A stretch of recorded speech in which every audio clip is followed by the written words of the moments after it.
મજામાં? જો તમે મજામાં હોય તો હું પણ મજામાં જ છું, એકદમ ટનાટન.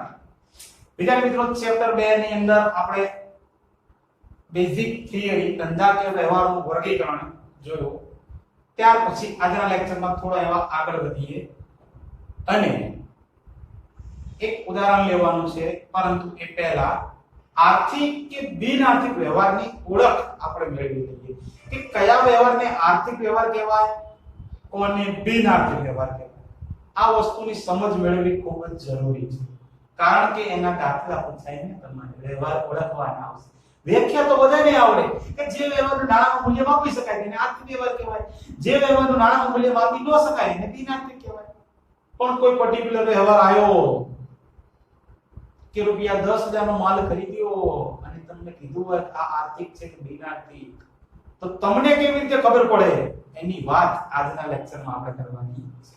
જો કે જે વિદ્યાર્થીઓને પ્રકાર આવડતા હોય એને ફટાફટ આવડી જ જવાનું છે. તો જોઈએ પહેલા તો પ્રકાર આપણે જોયા હતા, ફક્ત નામ યાદ રાખવાના છે. આપણે આજનું ટોપિક જે છે એ આર્થિક અને બિન આર્થિક વ્યવહારની ઓળખ છે. વાત કરીએ આર્થિક વ્યવહાર, પછી બિન આર્થિકની વાત કરીએ તો આર્થિક વ્યવહારની અંદર આપણે અલગ અલગ ભાગ પાડ્યા હતા, રોકડ ઉધારની દ્રષ્ટિએ અને આંતરિક અને બાહ્યની દ્રષ્ટિએ. રોકડ ઉધારની દ્રષ્ટિએ રોકડ વ્યવહાર, ઉધાર વ્યવહાર અને અન્ય વ્યવહાર, આંતરિક અને બાહ્યની દ્રષ્ટિએ આંતરિક વ્યવહાર અને બાહ્ય વ્યવહાર. તો તમારે મગજમાં ફિક્સ એટલું રાખવાનું, આર્થિક વ્યવહાર કોને કહેવાય તો 5 વસ્તુ યાદ રાખવાની. ઠીક છે, હવે 5 વસ્તુ સાદી અને સિમ્પલ જ છે, કે અઘરી છે નહીં. એક યાદ રાખો, રોકડ વ્યવહાર. એક શું કહેવાય? આર્થિક વ્યવહાર જ કહેવાય. તમે હેડિંગ જોઈ શકો છો. પછી ઉધાર વ્યવહાર હોય, ઉધાર માલ ખરીદ્યો કે વેચ્યો હોય તો એ પણ આર્થિક જ છે. અન્ય વ્યવહાર હોય, અન્ય એટલે ખબર છે ને, જે માલ વેચ્યો નથી ધંધામાંથી જાય છે આગથી, ચોરીથી, અકસ્માતથી, તો એ પણ શું છે? આર્થિક વ્યવહાર છે. પછી આંતરિક વ્યવહાર, ધંધાની અંદર જે વ્યવહાર થાય એ પણ આર્થિક વ્યવહાર છે, અને ધંધાની બહાર જે વ્યવહાર થાય એ પણ આર્થિક વ્યવહાર જ છે. તો પછી બિન આર્થિકમાં શું આવે? આ બધું તો આર્થિકમાં આવી ગયું. આર્થિકની ઓળખ માટે તમારે 5 વસ્તુ યાદ રાખવાની. ફરી એક રોકડ વ્યવહાર, ઉધાર વ્યવહાર, અન્ય વ્યવહાર, આંતરિક વ્યવહાર, બાહ્ય વ્યવહાર. આ 5 વસ્તુ યાદ રહે એટલે આર્થિક કે બિન આર્થિક બધું તમને ખબર પડી જાય. ઓકે, તો એવી જ રીતે વાત કરીએ બિન આર્થિક. બિન આર્થિકમાં આપણે એક એક્ઝામ્પલ આપ્યું હતું, સાદી ભાષામાં આપણે કીધું હતું કે શિક્ષક જે છે એ શિક્ષક વિદ્યાર્થીને ટ્યુશન કરાવે. ટ્યુશનની અંદર તો એ આર્થિક વ્યવહાર છે, પરંતુ શિક્ષક એ પોતાના બાળકને ટ્યુશન કરાવે તો એ બિન આર્થિક છે. માતા મમ્મી કોઈ જગ્યાએ કોઈ વૃદ્ધાશ્રમમાં જાય, વૃદ્ધાશ્રમમાં નહીં, માતા કોઈ શું કહેવાય, અનાથ આશ્રમ. માતા અનાથ આશ્રમમાં જઈ બાળકનો ઉછેર કરે છે અને બદલામાં ફી લે છે. માતા હોય અનાથ આશ્રમમાં બાળકોને સાચવવા પડે ને, તો માતા મમ્મી જે છે આપણી એ અનાથ આશ્રમમાં બાળકોને સાચવવા જાય છે અને બદલામાં પોતાનો પગાર લે છે, તો એ આર્થિક વ્યવહાર છે. પણ માતા મમ્મી પોતાના બાળકને સાચવે તો હે, મમ્મી પોતાના બાળકને સાચવે, પછી બાળક મમ્મીને કહે ઓમા મમ્મી, ઓ મમ્મી ઓમા, આવું કે ઘણા કહેતા હશે. ઓકે, તો એ છે બિન આર્થિક વ્યવહાર. એમ તો આર્થિક વ્યવહાર અને બિન આર્થિક વ્યવહાર. તો બિન આર્થિકનો પણ હું તમને એવા અમુક શબ્દ આપી દઉં કે જેનાથી તમને ખબર પડી જાય કે આ વસ્તુ આવે વ્યવહારની અંદર તો એને બિન આર્થિક જ કહેવાય. ઓકે, તો તમને ખબર પડી અહીંયા આગળ શું યાદ રાખવાનું? મેં તમને એ જ પહેલા અત્યારે જ કહી દીધું. અહીંયા આગળ લખી દઉં છું, એ વસ્તુ ખાસ ધ્યાન રાખજો કે આ શબ્દ આવે તો તમારે સમજી જવાનું કે એ બિન આર્થિક વ્યવહાર જ છે. એમાં પહેલો ઓર્ડર મળ્યો હોય, ત્યાર પછી મફત મળેલ માલ હોય,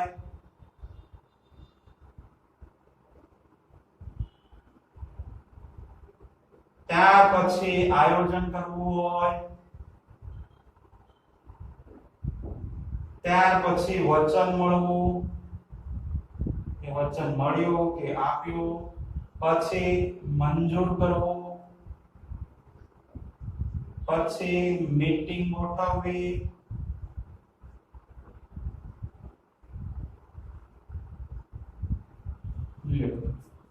આટલું યાદ રાખવાનું તમારે. બિનઆર્થિક વ્યવહાર, એની અંદર આટલા ટોપિક તમે યાદ રાખો પોઈન્ટ, તો તમને ઓટોમેટિક ખબર પડી જાય કે આ બિનઆર્થિક વ્યવહાર શું છે. ઓર્ડર મળ્યો, ઓર્ડર મળ્યો હોય કે ઓર્ડર આપ્યો હોય, મફત માલ મળે, તમને કોઈ જગ્યાથી મફત માલ મળ્યો છે ફ્રીમાં. આયોજન કરવું, તમે કોઈ વસ્તુનું ખરીદવા માટેનું આયોજન કર્યું છે, પ્લાનિંગ કર્યું છે. વચન મળ્યું, કોઈ વ્યક્તિ તરફથી તમને વચન મળ્યું છે હું તને આટલા રૂપિયા આપીશ, કે તમે કોઈને વચન આપ્યું છે હું તને આટલા રૂપિયા ભવિષ્યમાં આપીશ. મંજૂર કરવું, કોઈનો બીઓડી મંજૂર કર્યો છે, બેંકે બીઓડી, ચલો બીઓડી ની સાઈડમાં રાખો, થોડી સમજતા વાર લાગશે. બેંકે લોન મંજૂર કરી છે, તો બેંકે કીધું તમને હું લોન આપીશ, મંજૂર કરી, હજી લેવડ દેવડ થઈ નથી. મીટિંગ ગોઠવી, ધંધાની અંદર એનો વિકાસ કરવા માટે, એનો વિસ્તાર વધારવા માટે કોઈ કર્મચારીઓ સાથે, મેનેજરો સાથે મીટિંગ ગોઠવી છે ચર્ચા વિચારણા માટે. તો આ બધા વ્યવહાર એવા છે કે જેની અંદર નાણાંની લેવડ દેવડ થતી નથી, માટે એ કેવા છે? બિનઆર્થિક. શોર્ટ એન્ડ સ્વીટમાં તમને હમણાં જ કીધું, ઓમ આવ મમ્મી કીધું ને, તમે કહેતા હશો મમ્મીને કે ઓમ આવ, તો અહીંયા જોઈજો, ઓમ આવ મમ્મી થઈ ગયું. ઓમ આવ મમ્મી, ઓ એટલે ઓર્ડર મળ્યો, મ એટલે મફત મળેમાં, આ એટલે આયોજન કરવું, વ એટલે વચન મળ્યું, મ એટલે મંજૂર કરવું, મી એટલે મીટિંગ ગોઠવવી, મમ્મીને કઈ ઓમ આવ મમ્મી. તો એ આપણો બિનઆર્થિક વ્યવહાર. મમ્મી સાથે જે પણ લેવડ દેવડ થાય એ બિનઆર્થિક કહેવાય. આ તો મગજમાં યાદ રહે છે. ઓકે, અને હવે એક એક્ઝામ્પલ જોઈએ જેથી તમને વધારે એકદમ ડિટેલમાં ખબર પડી જાય કે આ આર્થિક વ્યવહાર છે કે આ બિનઆર્થિક વ્યવહાર છે. હા, તો વિદ્યાર્થી મિત્રો તમારી બુકમાં હવે પેજ નંબર 26 ઉપર આવી જાઓ. પેજ નંબર 26 ઉપર ઉદાહરણ 1 આપેલું છે.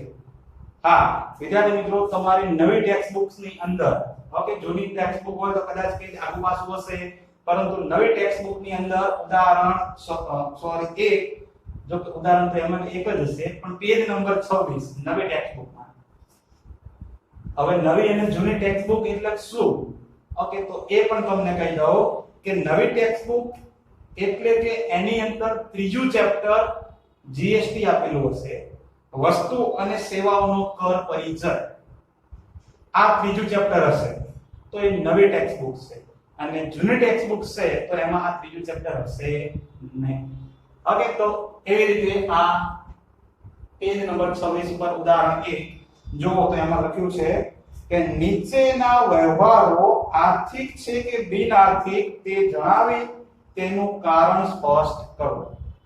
આર્થિક કે બિનઆર્થિક એ તમારે જણાવવાનું છે. તો હવે ફરી એક વખત ફટાફટ તમને યાદ અપાવી દઉં. આર્થિકમાં 5 બાબતો, બિનઆર્થિકમાં 6, એટલે મમ્મી યાદ રાખવાની. આર્થિકમાં કઈ 5 બાબતો? રોકડ વ્યવહાર, ઉધાર વ્યવહાર, આંતરિક વ્યવહાર, બાહ્ય વ્યવહાર, અન્ય વ્યવહાર, 5. અને બિનઆર્થિકમાં ઓમ આવ મમ્મી, ઓ બોલે તો ઓર્ડર મળ્યો, મ બોલે તો યાદ કરો, યાદ છે, મફત મળેલમાં, આવ એટલે આયોજન કરવું, વ એટલે વચન મળ્યું, મ એટલે મંજૂર કરવો, અને મી એટલે મીટિંગ ગોઠવવી. ઓમ આવ મમ્મી એટલે બિનઆર્થિક કહેવાય, આપણે જોયું હતું. ઓકે, તો એમાં પહેલો વ્યવહાર ઉદાહરણ 1 માં રૂપિયા 10,000 ની મિલકત ખરીદી. જુઓ આવી રીતે સરસ મજાના ખાના દોરવાના, ખાના દોરી અહીંયા આગળ આ નંબર 1 શું છે કે રૂપિયા 10,000 ની મિલકત ખરીદી. આવી રીતે તમને એક વ્યવહાર આપેલો છે પહેલો. જો હવે આ તમારે બિનઆર્થિક છે કે આર્થિક એ જણાવવાનું છે. તો અહીંયા આગળ જુઓ રૂપિયા 10,000 ની મિલકત ખરીદી. તમે મિલકત ખરીદી અને 10,000 રૂપિયા ચૂકવી દીધા. આમાં ક્યાં એવું છે કે તમે ઉધાર મિલકત ખરીદી છે કે સાથ પર ખરીદી છે? એવું ક્યાંય છે નહીં. એટલે સમજી લેવાનું કે આ તમે મિલકત ઉધાર જ ખરીદી છે. ઓકે, હવે ઉધાર તો એને આર્થિક જ કહેવાય. આ આપણે 5 વ્યવહારમાં આવે છે. તો અહીંયા આગળ લખીશ કે કયો વ્યવહાર છે? આર્થિક. અને એનું કારણ શું છે? તમે મિલકત કઈ રીતે ખરીદી છે? ઉધાર ખરીદી છે. તો અહીંયા લખવાનું કે મિલકત ઉધાર નથી ખરીદી, તમે રોકડા ચૂકવી દીધા કહેવાય.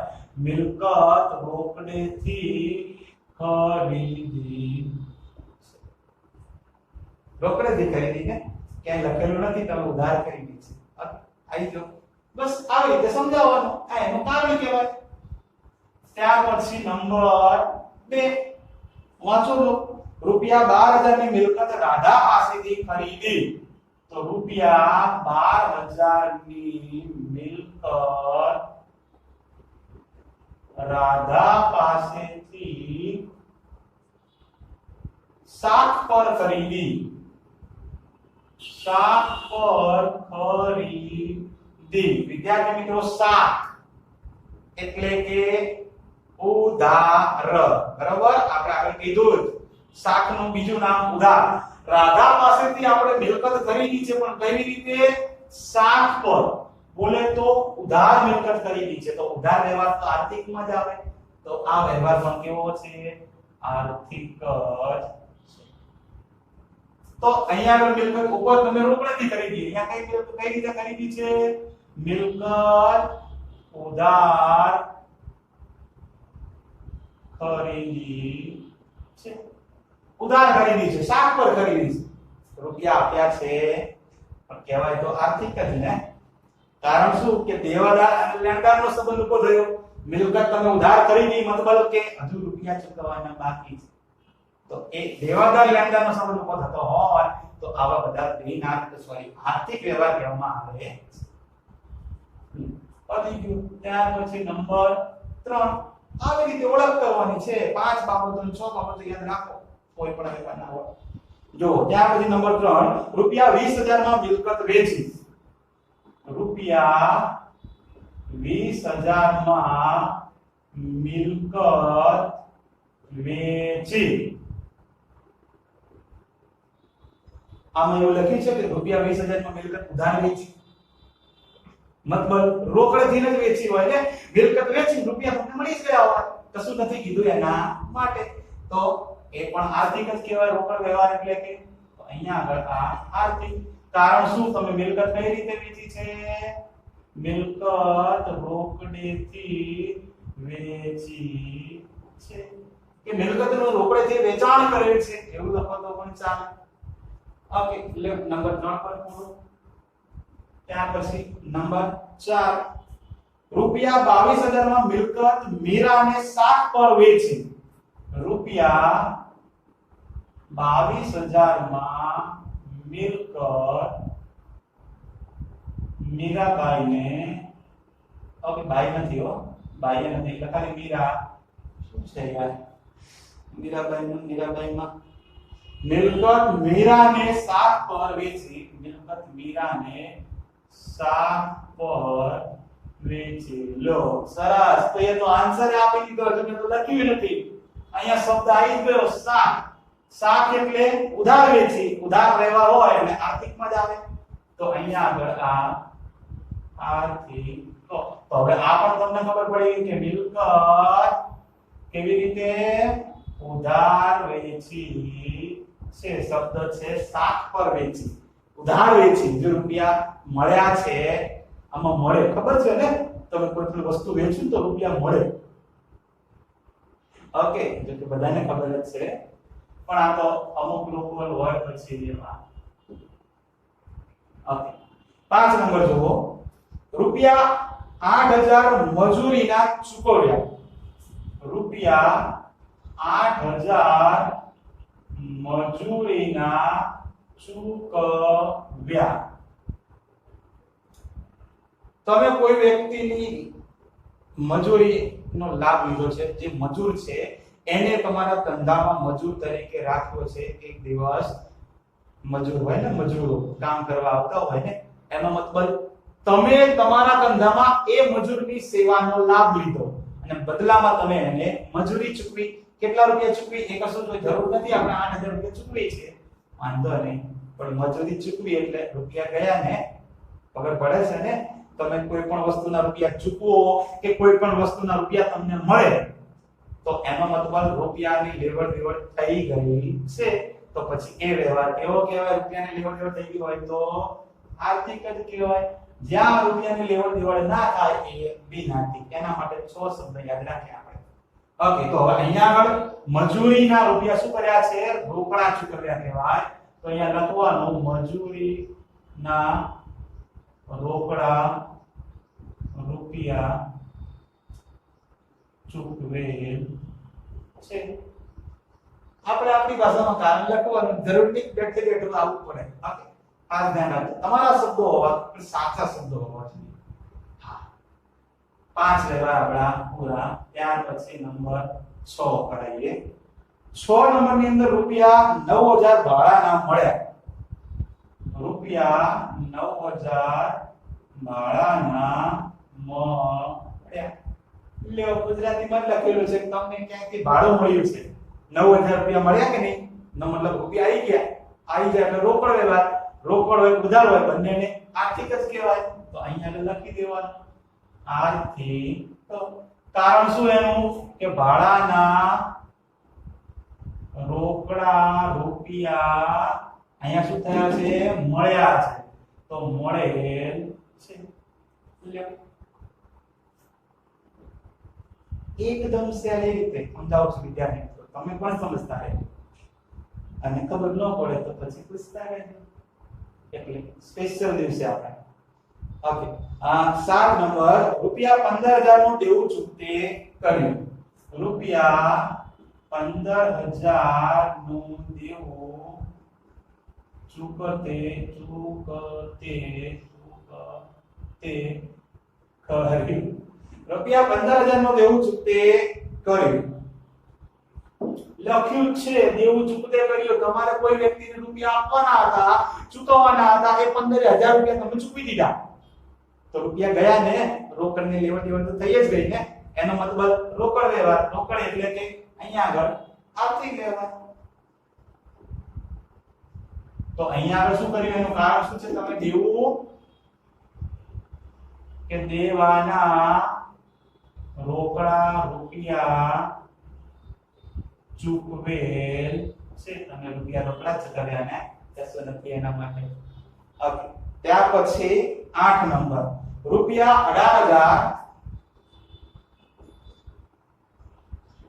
નું લેણું પરત મળ્યું. રૂપિયા 18000 નું લેણું પરત મળ્યું. ઓકે, તમારે લેણું કોઈ ગ્રાહક પાસેથી 18000 રૂપિયા લેવાના હતા અને એ રૂપિયા તમને મળી ગયા 18000 રૂપિયા. તો તમારી પાસે 18000 રૂપિયા આવી ગયા તો રોકડા મળી ગયા. રોકડા મળ્યા એટલે રોકડ વ્યવહાર. રોકડ વ્યવહાર એ શેમાં આવે? તો કે આર્થિકમાં આવે. બિન આર્થિકમાં તો આવે નહીં. તો અહીંયા આગળ એ આર્થિક. કારણ શું? તો અહીંયા લખી દો કે લેણાના રોકડા રૂપિયા પરત મળે છે. લ્યો, ત્યાર પછી 9 નંબર રૂપિયા 10000 ના માલના ઓર્ડરનું વચન મળ્યું. રૂપિયા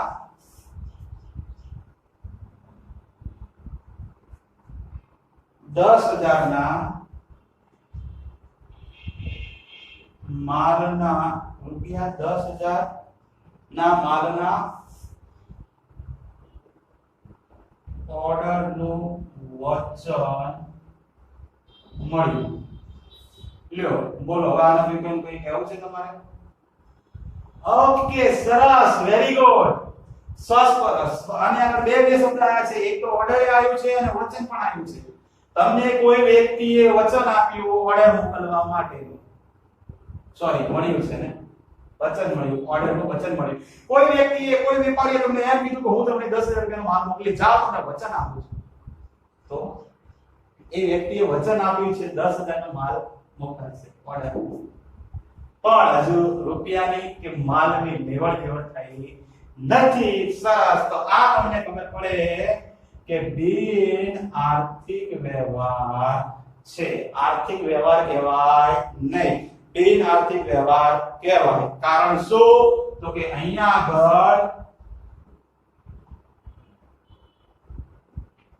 રોકડની લેવડ દેવડ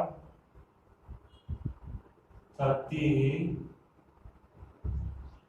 નથી. આટલો યાદ રાખો. રૂપિયાની રોકડની નાની કે લેવડ દેવડ થતી નથી. એના માટે એ કેવો છે? બિન આર્થિક. આને આપણે જે શબ્દ યાદ રાખવાના ઓમ આવ મમ્મી એટલે તમને ખબર પડી જ જાય કે આ બિન આર્થિક જ છે. ત્યાર પછી જુઓ 10 નંબર, એક મિલકત ખરીદવાનું આયોજન કર્યું. એ મિલકત ખરીદવાનું આયોજન કર્યું. સાહેબ તમારે લખવાની જરૂર નથી, શબ્દ આવી ગયો આયોજન કર્યું, આમ તમારે લખી તો બિન આર્થિક વ્યવહાર છે. એ આ બિન આર્થિક વ્યવહાર. કારણ શું? તમે આયોજન કર્યું છે, નથી તમે હજુ મિલકત ખરીદી કે નથી આના રૂપિયા.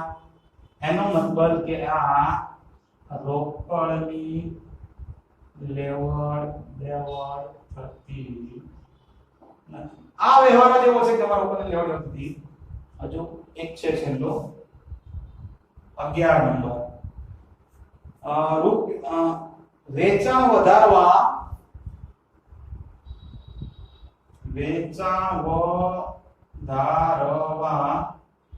ધારવા નથી આવતો, પરસેવો ચીપકી ગયો છે અહીંયા આગળ.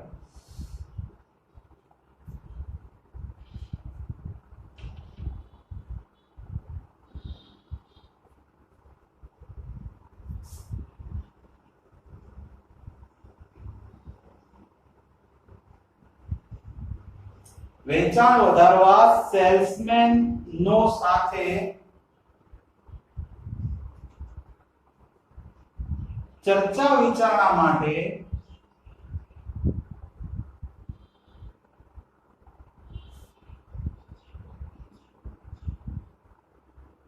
મીટિંગ ગોઠવી. બોલો તો કે સાહેબ શબ્દ આવી તો કયો લખી દો. ખબર જ છે અમને બિન આર્થિક. કારણ શું? આનું આ રોકડની લેવડ દેવડ થતી નથી. રોકડની ક્યાં લેવડ દેવડ થતી નથી, માટે એ બિન આર્થિક. ઇન શોર્ટ આર્થિક કે બિન આર્થિક ઓળખવા હોય કશું જ યાદ રાખવાનું નહીં. 5 વસ્તુ અને 6 વસ્તુ યાદ રાખો. 5 વસ્તુ એટલે કે આર્થિક ની અંદર 5 વસ્તુ રોકડ હોય, ઉધાર હોય, આંતરિક હોય, બાહ્ય હોય કે અન્ય હોય, એ આર્થિક.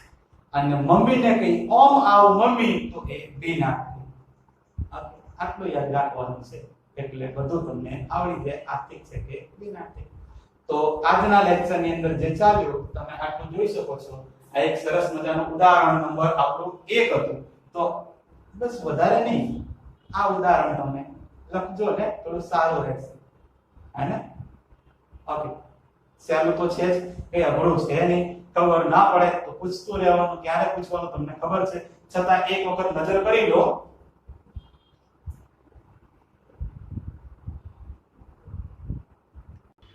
અને વિદ્યાર્થી મિત્રો, આ વધારાનો તમને હોમવર્ક પણ આપું છું. આ પહેલો પ્રશ્ન છે, આર્થિક છે કે બિન આર્થિક, એ તમારે આવી જ રીતે કારણો સહિત સમજાવવાનું છે.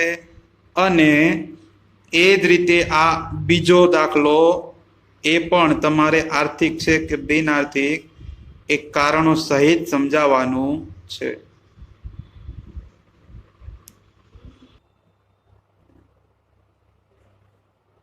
હા વિદ્યાર્થી મિત્રો, તમે આ દાખલો વ્યવસ્થિત સમજી લીધો. ત્યાર પછી આજનો હોમવર્ક એ પણ તમે જોઈ લીધું. એ દાખલા તમારે એક એક વખત હોમવર્કની નોટબુકમાં ગણવાના છે. આ દાખલો છે એ તો કહેવાનું હોય જ નહીં. અને સ્ટેપ બાય સ્ટેપ વિદ્યાર્થી મિત્રો, અહીંયા પણ હું તમને સ્ટેપ બાય સ્ટેપ આગળ લઈ જાઉં છું. ડાયરેક્ટ જ મેન વસ્તુ ચલાવતો નથી. તો ધ્યાન રાખજો અને વ્યવસ્થિત પ્રેક્ટિસ કરતા રહેજો. આ એકાઉન્ટ છે, કોમર્સ નો મેન સબ્જેક્ટ. ઓકે, તો મળીએ ત્યારે નવા વિડિયોમાં. ત્યાં સુધી Tata bye bye see you અને પ્લીઝ ટેક કેર.